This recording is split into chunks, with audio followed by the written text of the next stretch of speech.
Haley Reese and welcome to day 4 of our 31 days of Halloween. I'm actually super excited about day 4 because 4 is actually my lucky number, so that's kind of an interesting fact, I guess.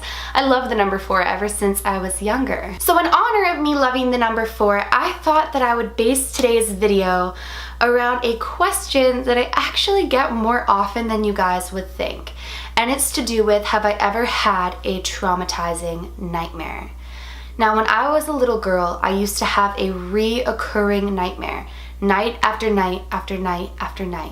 And it was traumatizing, evil, horrible, and so beyond frightening that I thought, why not share it with you guys? Because I personally believe that this is so much more than just a nightmare.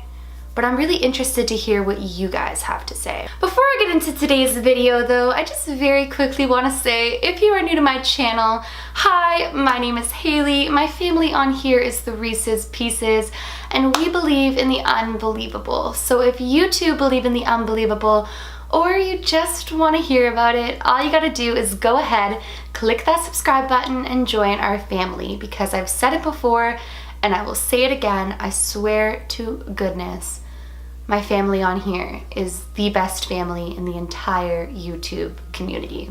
So I used to have this reoccurring nightmare up until I moved into my third childhood home. What I mean by my third childhood home is, for those of you who know me, you know that I lived in my grandparents' home for the majority of my childhood. Then when my mom was finally in the position to, we moved out into my second childhood home, and from there we eventually moved into my third home. So it eventually stopped around the time of my third home. Now it's a little bit blurry as to when the nightmare completely stopped, but I specifically remember the last thing that was said to me within this nightmare, and it's traumatizing. So every single night I would have this dream, and this dream occurred in what was like a complex. What I mean by a complex is a row of townhouses, but a big giant complex of them. The strange thing, you guys, is that like this complex to me felt like it was its own world. It didn't feel like anything outside of this complex existed. It felt like it was just straight darkness around it, and that the only thing within the world that I was in my dream was this complex. So every single night when I arrived in this complex, I would walk, and I would walk, and I would walk until I eventually reached the 13th, until I eventually reached number 13. Now I remember it being number 13 because I would always see the big 1-3 as I was walking up to the door. No matter how much I didn't want to go into this complex, into this house, this townhouse, it was like I was compelled to, like I felt forced to go into it. So as I would get into this townhouse, I would get up the stairs and into the bathroom, and every single time, this man would crawl out of the mirror and climb onto the floor. And it was almost as if I was paralyzed. I couldn't even move. And he walks up to me and he basically starts to negotiate me giving him my light. He starts telling me that he won't hurt me, that he can actually help me, but I must in turn give him my, and I remember word for word, pure light. Now these are really strange words for a kid, and like my mom, when I finally bring her on this channel, will attest to me saying these things. Like I am completely telling you guys the honest truth. Like I know some people think that what I say is unbelievable, but hey, that's the Reese's Pieces. But honestly, like what I tell you guys is the God's honest truth. And so he starts to negotiate with me, and he basically backs me into a corner to the point where I feel like I have no choice but to say yes, but every piece of instinct in me that I have is telling me to say no. Now within this moment, I can genuinely feel that it's a dream. Every time I'm in this dream, I know it's a dream, but I can never get myself out of it. So for majority of the first few years of this dream, every single time he would go to reach for me, I would wake up. I would wake up in such a sweat, you guys, head to toe, dripping in sweat. I would have tears coming from my eyes, my heart would be racing, and I would run into my mom's room. Or my grandma's room, actually, whichever house that I was in when the nightmare was having, I would run into that room.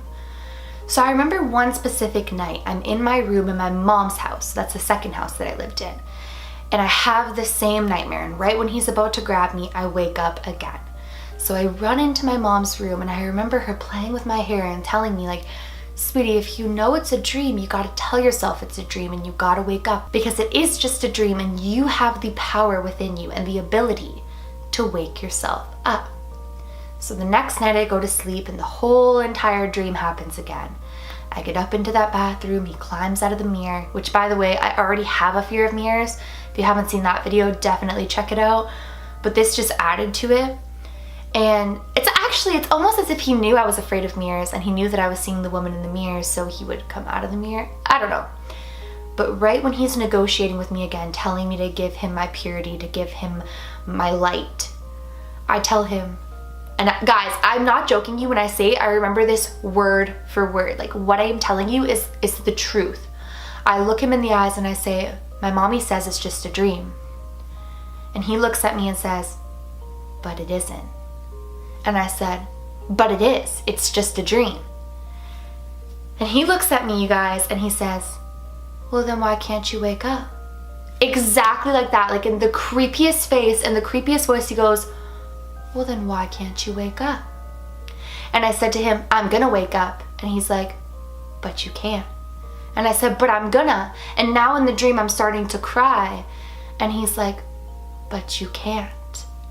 And all of a sudden I wake up, and now I'm in hysterics. I'm screaming, I'm crying. My mom comes in.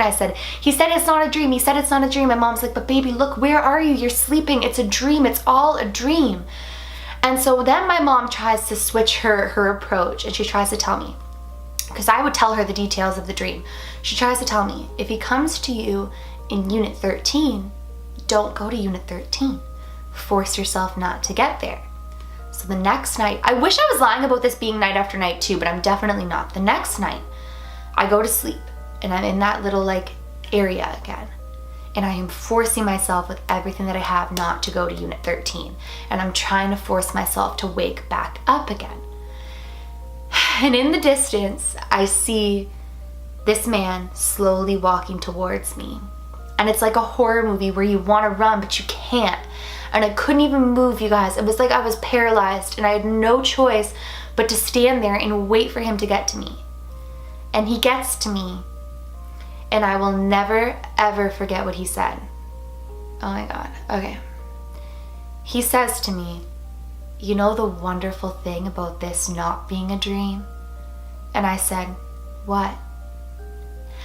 And he goes, I will always be able to find you. And I woke up again, and to be honest with you guys, like now as an adult, that's the last memory I have of that dream. Like, I don't know if I had it after. All I remember is that the last time that I remember seeing that man was when he told me, I will always be able to find you. I don't really believe that that was just a dream. I mean, to me, it just seems like it's something so much more. Could it have been a nightmare? Sure. Could it have been myself playing with my own head, convincing myself that I was unable to wake up? Of course it could have been. But deep down in my heart, I just have this feeling that it wasn't. And I don't know what to think of it. So every single time you guys comment, like, have you ever had a bad nightmare? Like, what's your scariest nightmare? I think about it. And I always think to myself, I'm gonna share that with them. And what better time to share it than in 31 days of Halloween when you're getting 31 videos? Because normally I try to keep my videos on the longer side, but in 31 days you're getting a video every day. So I can throw in like a little story that I wouldn't normally do a whole video on within these 31 days, if that makes sense. What do you guys think of this? Have you guys ever had a recurring nightmare that you just can't seem to shake? Do you think that my nightmare was just that, a nightmare, or do you think that it was something more? Please leave a comment down below letting me know if you've ever experienced anything like this. Let me know what you think of my experience. Talk amongst each other. Please, please, please be kind to one another when you do that. And I genuinely cannot wait to hear what you guys have to say, because the main reason that I'm sharing it with you is because I'm curious as to what you guys think happened. Well, that is it for today's video. Nightmares can be really scary, especially when you have the inability to wake up from them. And that's the problem that I had with mine, and I think that was what made it all the more terrifying. If you guys enjoyed today's video but you are not yet subscribed, please go ahead and click that subscribe button. I post a ton of videos. I am posting for 31 days straight and I really don't want you to miss a video. So please do that and turn on your post notifications so that you don't miss a video, because sometimes YouTube doesn't notify you guys when I upload. And on that note, if you did enjoy today's video, please go ahead and give it a big thumbs up. I super from the bottom of my heart appreciate when you guys do that, and it encourages me to keep on making these videos, so please do that. Remember, my loves, do all things with kindness, and until next time, I love you.